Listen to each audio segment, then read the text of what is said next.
नमस्कार मंडळींनो, महाराष्ट्राच्या राजकारणातून आत्ताच मोठी बातमी आली आहे. महाराष्ट्र नवनिर्माण सेनेला मोठा धक्का. मनसेच्या या सर्वात मोठ्या नेत्याने आज महाराष्ट्र नवनिर्माण सेनेला राम ठोकला आहे आणि त्यांनी या गटात पक्षप्रवेश करण्याचा निर्णय घेतला आहे. बातमी सविस्तर जाणून घेण्यापूर्वी व्हिडिओला लाईक करून चॅनल अवश्य सबस्क्राईब करा.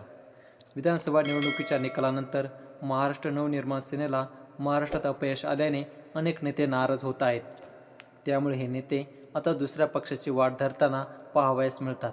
या निवडणुकीत खुद्द राज ठाकरे यांचे सुपुत्र अमित ठाकरे यांचा देखील पराभव झाला आहे. त्यामुळे मनसेत मोठ्या प्रमाणावर नाराजी पसरल्याने राज ठाकरे यांचे जवळील मित्र आणि मनसेचे मोठे नेते यांनी सुद्धा राजीनामा दिला आहे.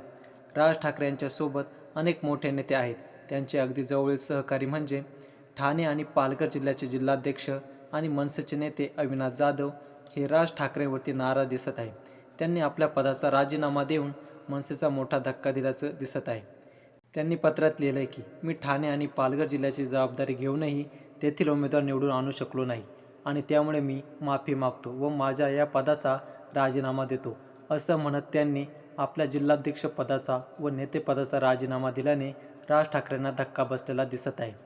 ठाणे जिल्ह्यात आता संपूर्ण भाजप आणि शिंदे गटाचं वर्चस्व आल्याने ते नाराज दिसत आहे. त्यामुळे आता ते कोणत्या पक्षात जातील की मनसेत राहतील हे पाहणं देखील महत्त्वाचं ठरणार आहे. तर ते दुसऱ्या पक्षात गेले तर त्यांनी कोणत्या पक्षात प्रवेश करावा हे कमेंटमध्ये नक्की सांगा.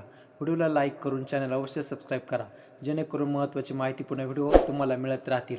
जय महाराष्ट्र.